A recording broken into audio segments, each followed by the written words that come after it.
अब जो ही अंदर गए तो देखा कि स्वामी रामानंद जी के 2 टुकड़े हुए पड़े हैं और गर्दन धड़ से अलग पड़ी है। सभी उपस्थित आश्रम के भक्त कहने लगे कबीर जी को कि भगवान के आज सिकंदर लोधी ने अपने गुरुदेव की हत्या कर दी। सिकंदर थोड़ा पीछे रह गया था, परमात्मा शीघ्र अंदर आ गए थे। परमात्मा कहने लगे अरे आपको इतना भी ज्ञान नहीं, संत कभी मरते हैं। कहते देही को सतगुरु कहिए सब धुंधर ज्ञान, और 4 दाग आवे नहीं उसको सतगुरु दान। ये देही सतगुरु नहीं, इसके अंदर जो आत्मा है उसमें जितनी भक्ति कर ली वो आत्मा 4 दाग में नहीं आती। उनको ज्ञान आधार से संतुष्ट किया। इतने में सिकंदर लोधी फेर आ गया, वह सारे फेर सुकड़ गए। यो फेर आ गया भाई कसाई, ये तो फेर गड़बड़ करेगा। अब सिकंदर लोधी वहां खड़े हुए देख रहे हैं। परमेश्वर कबीर जी ने दंडवत प्रणाम किया अपने गुरुदेव के चरणों की तरफ जहां पर धड़ पड़ा था और गर्दन थोड़ी दूर पड़ी थी, और फिर उठ करके उनके चरणों को स्पर्श किया कि हे गुरुदेव आरती का समय हो गया, उठियो गुरुदेव, भगत समाज आपका इंतजार कर रहा है।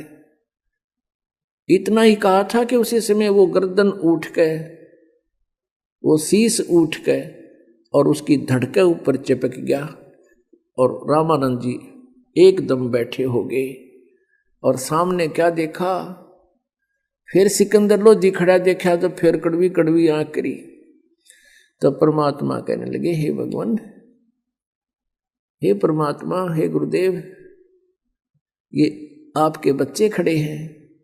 फिर वो थोड़ा सा माइंड ध्यान इधर हो गया और फिर क्या देखा उसने रामानंद जी ने कि उसके शरीर से आधे हिस्से से तो खून बह रहा था, रक्त, और आधे से दूध निकला हुआ पड़ा हुआ था जमीन पर।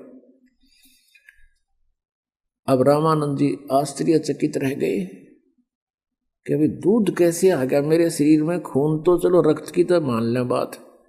तब कबीर जी से पूछा कि हे भगवान, ये मेरे शरीर से आधा रक्त और आधा ये दूध कैसे निकला?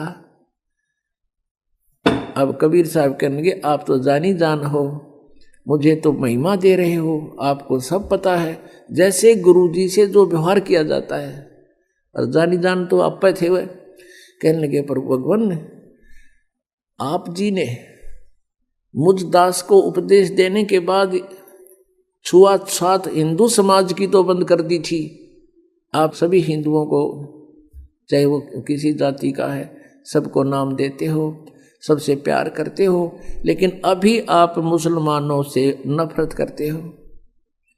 हे प्रभु, भगवान के दरबार में कोई जाति मजहब नहीं है, कोई मजहब या जाति बुरा नहीं, इंसान बुरे हो सकते हैं, उनको हम ठीक करने के लिए आए हैं, उनकी बुराई छुटवाएंगे।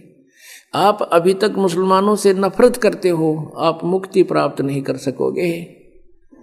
रामानंद जी के हृदय में जो एकदम ऐसा कुठारघात हुआ, इतना एकदम जख्म हो गया इस बात का कि मैंने तो जीवन ही मोक्ष के लिए लगा रखा है और मेरा मोक्ष नहीं होगा, मैं मुसलमानों से नफरत करता हूं। उसी समय खड़े हो गए और खड़ा होकर सिकंदर लोधी को सीने से लगा लिया रामानंद ब्राह्मण ने, और कहा बेटा मैं तो घना नीच आदमी हूं, पहले भी मैं एक ब्राह्मण के अतिरिक्त किसी को मैं अच्छा नहीं मानता था, और अभी भी मेरे अंदर ये दोष था कि मुसलमानों से नफरत करता था। आज मेरी ये सारा भ्रम निवारण हो गया, बेटा मेरे से गलती होगी, मुझे माफ कर दे। सिकंदर लोधी ने भी चरण पकड़ दिए, स्वामी जी मैं पापी आत्मा हूं और मैंने बगैर सोचे समझे ऐसे महापुरुष की हत्या कर दी, मैं महादुष्ट इंसान हूं। आज मेरा सौभाग्य है कि आज मुझे कबीर परमेश्वर के दर्शन हो गए, मेरी आंखों के सामने ये सब लीला होगी। आज मुझे भी परमात्मा के पहचानने का सुअवसर मिल गया। उस दिन के बाद रामानंद जी किसी भी मजहब, धर्म या किसी भी व्यक्ति से कोई नफरत नहीं करने लगा। और परमेश्वर ने बताया कि स्वामी जी आज आपकी आयु फाइनल थी, आज के बाद आपकी आयु नहीं थी, और अब ये आयु परमात्मा की दी हुई आपको मिली है।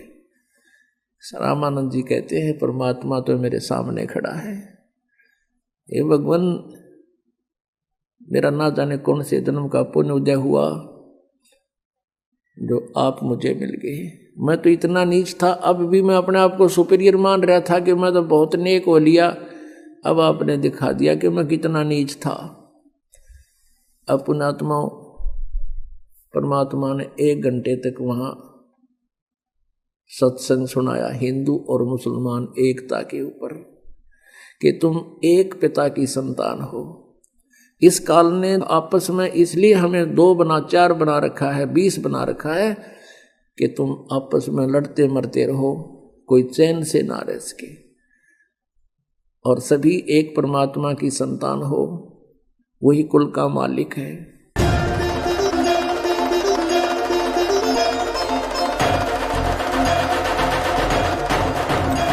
गगन मंडल से उतरे सतगुरु सत्य कबीर, जलज माही पौढ़न किए 2 दीनन के पीर। जगत गुरु तत्वदर्शी संत रामपाल जी महाराज के पावन सानिध्य में परमेश्वर कबीर साहिब के प्रकट दिवस के अवसर पर 20, 21 व 22 जून 2024 को नेपाल सहित भारत के 11 सतलोक आश्रमों में 3 दिवसीय महासमागम का आयोजन किया जा रहा है। इस पवित्र अवसर पर आदरणीय संत गरीबदास जी महाराज की अमृतमय वाणी का 3 दिवसीय अखंड पाठ, विशाल भंडारा, विशाल सत्संग, आध्यात्मिक प्रदर्शनी और निशुल्क नाम दीक्षा का आयोजन किया जा रहा है। साथ ही दहेज मुक्त विवाह, रक्तदान शिविर व नशा मुक्त जागरूकता अभियान जैसे समाज सुधार के कार्यों का आयोजन भी किया जाएगा, जिसमें आप सभी को इस विशाल अद्वितीय भंडारे में सादर आमंत्रित किया जाता है। इस महासमागम के आयोजन स्थल का पता है सतलोक आश्रम, धनाना धाम, सोनीपत, हरियाणा।